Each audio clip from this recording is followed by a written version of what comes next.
আজ হলো বছরের শেষ দিন, আর আজ তোমাদের সঙ্গে নতুন দুটো রান্না শেয়ার করলাম। নমস্কার বন্ধুরা, আশা করি তোমরা সবাই খুব ভালো আছো। আমিও খুব ভালো আছি। সম্পাদ লাইফস্টাইলের আরও একটা নতুন ভিডিওতে তোমাদের সবাইকে স্বাগত। আজ হলো বুধবার। বুধবার সকালেই বাসন মাজা দিয়েই শুরু করলাম, কারণ রাত্রেবেলা না এত ঠান্ডা পড়ছে কদিন, বাসনটা মেজে রাখতে ঠিক ইচ্ছা হচ্ছে না। তো সকালে উঠেই বাসনটা মাজলাম, মেজে এই যে বসেছি সবজি কাটতে।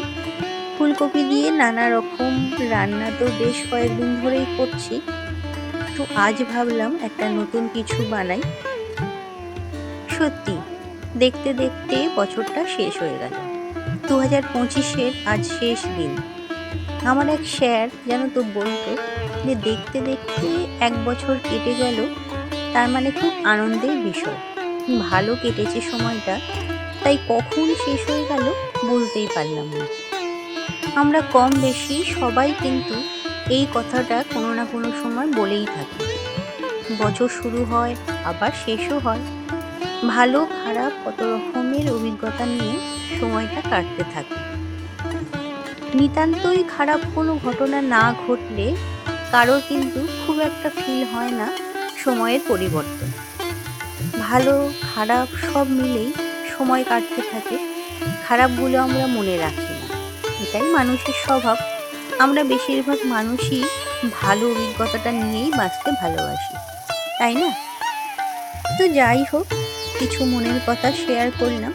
আর এদিকে দেখো, কপিগুলোকে দিয়ে দিয়েছি ভাজতে। আজকে ভাবছি একটু ফুলকপি পোস্ত বানাবো। শীতকাল পড়েছে, বেশ কিছুদিন হয়ে গেল, তবে এখনো পর্যন্ত ফুলকপি পোস্ত একদিনও বানানো হয়নি। তো পোস্তটা সকালে উঠেই ভিজিয়ে রেখেছিলাম, সেটা এই যে কাঁচা লঙ্কা দিয়ে বেটে নেব। আর কপিগুলো একটু ছোট ছোট করে আজকে কেটেছি। ফুলকপি আলু দিয়ে পোস্ততে ফুলকপি কিন্তু বেশি বড় হলে খুব একটা ভালো লাগে না। আজকে একটু ছোট করেই ফুলকপিগুলো কেটে নিয়েছি।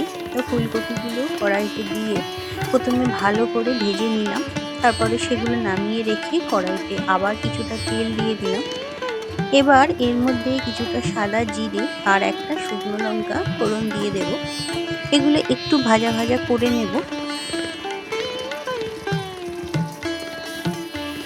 তো ফোড়নটা আমার ভাজা হয়ে গেছে। এবার এর মধ্যে দুটো মিডিয়াম সাইজের পেঁয়াজ কুচি করে দিয়ে দিলাম। পেঁয়াজটাকেও ভালোভাবে এতে ভেজে নেব। ফুলকপি আলু পোস্ত করলে পেঁয়াজটা একটু বেশি দিলে কিন্তু খেতে বেশি ভালো হয়। পেঁয়াজটাও দেখো এখানে একটু লাল লাল করে ভাজা হয়ে গেছে। এবার ফুলকপি জন্য কিছুটা আলু ছোট ছোট করে কেটে রেখেছি, সেই আলুগুলো এবার এর মধ্যে দিয়ে দিলাম। দিয়ে একটু সামান্য আলুগুলোকে পেঁয়াজের সঙ্গে ভেজে নেব। এখানে একটু হলুদও দিয়ে দিলাম যাতে আলুগুলোর রংটা ভালো আসে। তো হলুদটা দেওয়ার পর দেখো আরও কিছুক্ষণ এটা নাড়াচাড়া করে নিচ্ছি। আর তোমরা যে যেখান থেকে আমার এই ভিডিওটা দেখছো, যদি ভালো লেগে থাকে অবশ্যই একটা লাইক করে দিয়ে চ্যানেলটা সাবস্ক্রাইব করে নিয়ে পাশে থাকার অনুরোধ রইল। আলুটা দেখো মোটামুটি আমার ভাজা হয়ে গেছে। তারপরে এই যে পোস্ত বাটাটা এর মধ্যে দিয়ে দিলাম, দিয়ে আলুর সঙ্গে ভালো করে এটা একবার মিশিয়ে নেব। তবে পোস্ত দেওয়ার পর তো বেশিক্ষণ ভাজা যাবে না, সেক্ষেত্রে কড়াই লেগে যেতে পারে। লো ফ্লেমে রেখে দিয়েছি। এবার ফুলকপি ভাজা যেগুলো তুলে রেখেছিলাম সেগুলো একবারে এর সঙ্গে মিশিয়ে দিলাম।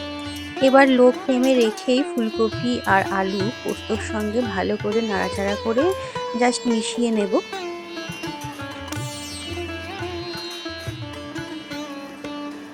তো এবার দিয়ে দিচ্ছি পরিমাণ মতো জল, তবে বেশি জল দেওয়ার প্রয়োজন নেই, কারণ কপিটা সিদ্ধ হলে এই থেকে কিন্তু একটু জল বেরোবে। আর বেশি জল দিলে কিন্তু ওভারকুক হয়ে যেতে পারে, সেক্ষেত্রে খেতে কিন্তু খুব একটা ভালো লাগবে না। তো এবার দিয়ে দিচ্ছি দেখো পরিমাণ মতো হলুদ আর স্বাদ মতো নুন। এরপর এটাকে ঢাকা চাপা দিয়ে কিছুক্ষণ রেখে দেব। ফুলকপি আলু পোস্ত এইভাবে তোমরা কে কে রান্না করে খেয়েছো অবশ্যই কমেন্টে জানিও। তো ফুলকপিটা যতক্ষণ এদিকে হচ্ছে, ওদিকে চলো করে নিই দই পোনাটা। এখানে আমি রুই মাছ নিয়ে নিয়েছি, তোমরা চাইলে কাতলা মাছও নিতে পারো। তো মাছটা প্রথমে ভালো করে ধুয়ে নিয়ে এটাকে এবার একটু ম্যারিনেট করব। তো প্রথমেই দেখো এখানে দিয়ে দিচ্ছি হলুদ গুঁড়ো, আর তারপরে দিয়ে দিচ্ছি কিছুটা নুন। মাছ ভাজার জন্য যতটা হলুদ নুন লাগে ততটা পরিমাণে দিয়েছি। আর এবার এর মধ্যে দিয়ে দেব টক দই। টক দইটা ওই 2 টেবিল স্পুন মতো দিয়েছি, তবে প্যাকেট থেকে আমি ডাইরেক্ট এটা ঢেলে নিচ্ছি।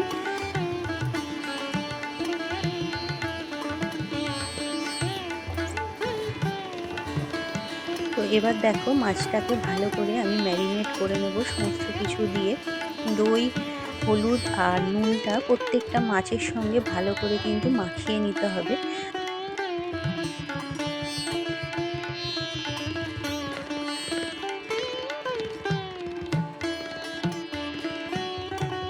তো মাছটা যতক্ষণ ম্যারিনেট হচ্ছে চলো বাটনাটা রেডি করে নিই। এই যে দেখো মিক্সির বাটি নিয়ে নিয়েছি। এবার এর মধ্যে দিয়ে দেব 1 টিস্পুন মতো কালো সর্ষে আর 1 টিস্পুন সাদা সর্ষে, আর নিয়েছি 1 টিস্পুন মতো পোস্ত। এর সঙ্গে দিয়ে দেব কাঁচা লঙ্কা, সেটা তোমরা ঝাল অনুযায়ী দিও। আর দিয়ে দিলাম সামান্য একটু জল, দিয়ে এটাকে একটা মিহি পেস্ট বানিয়ে নেব। আর এদিকে দেখো ফুলকপি আলু পোস্ত কিন্তু আমার রেডি হয়ে গেছে। আলু এবং ফুলকপি দুটোই কিন্তু খুব সুন্দর সেদ্ধ হয়ে গেছে। তো চলো এটা আগে নামিয়ে রাখি।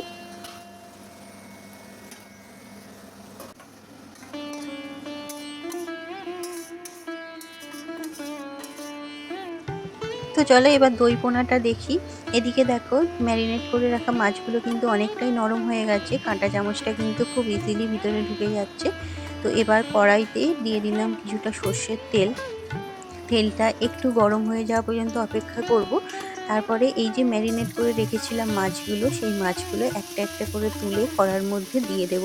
তবে গ্যাসের ফ্লেমটা কিন্তু অবশ্যই লোতে করে রাখবে, কারণ যেহেতু দই মাখানো আছে কড়ার মধ্যে লেগে যাওয়ার চান্স থাকতে পারে। মাছগুলো বেশি কড়া করে ভাজবো না, জাস্ট হালকা একটু ফ্রাই করে নেব তেলের মধ্যে।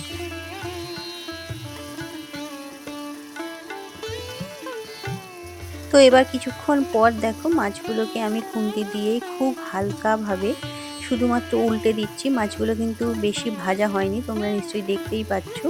জাস্ট হালকা একটু ফ্রাই হয়েছে, আর মাছটা কিন্তু দইয়ে যেহেতু ম্যারিনেট করা ছিল অনেকটাই নরম হয়ে গেছে। খুব হালকা হাতে কিন্তু মাছটা উল্টাতে হবে, না হলে কিন্তু ভেঙে যেতে পারে। তো প্রত্যেকটা মাছই আমি উল্টে দিলাম, উল্টো পিঠটাও যাতে ভালোভাবে ভাজা হয়ে যায়। এবার আরও কিছুক্ষণ রেখে এই যে দেখো মাছগুলো আমি আস্তে আস্তে তুলে নেব কড়া থেকে। একটা একটা করে খুব হালকা হাতেই তোলার চেষ্টা করবে, বারবার বলছি, নাহলে কিন্তু মাছটা ভেঙে যেতে পারে।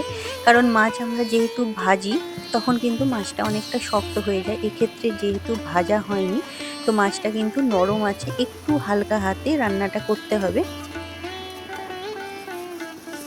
তো সবকটা মাছ আমি দেখো তুলে নিয়েছি। এবার এর মধ্যে দিয়ে দিলাম একটু কালো জিরে ফোড়ন। তো ফোড়নটা হালকা একটু ভেজে নেব। তারপরে এর মধ্যে যে বাটনাটা বেটে রেখেছিলাম সেই পুরো বাটনাটা এর মধ্যে দিয়ে দিলাম। গ্যাসের ফ্লেম কিন্তু এখনও লো করেই রাখবে। এবার এর মধ্যে দিয়ে দিলাম পরিমাণ মতো হলুদ আর সামান্য একটু কাশ্মীরি লঙ্কা, শুধুমাত্র রঙের জন্য। তারপরে মশলাটা দেখো ভালো করে আমি একটু ভেজে নেব।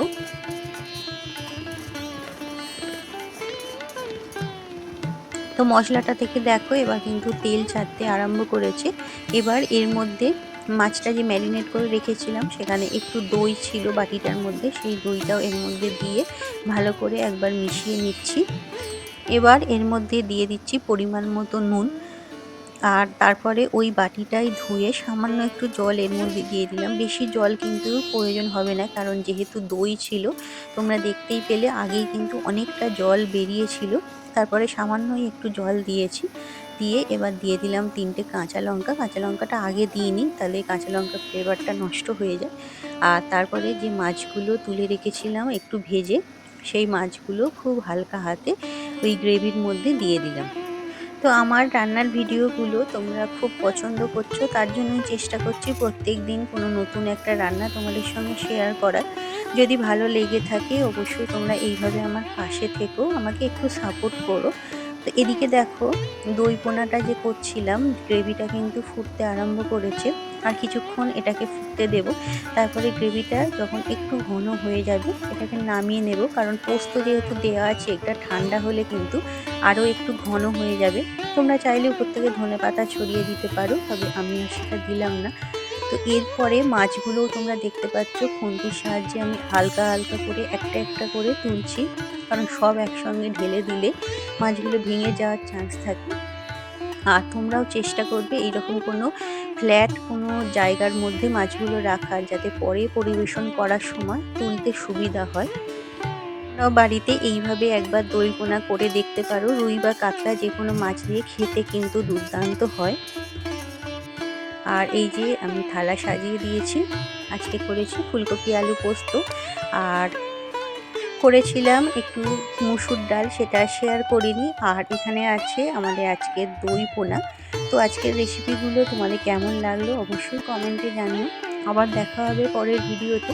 ততক্ষণ সবাই ভালো থেকো, সুস্থ থেকো, আর খুব খুব আনন্দে থেকো। টাটা।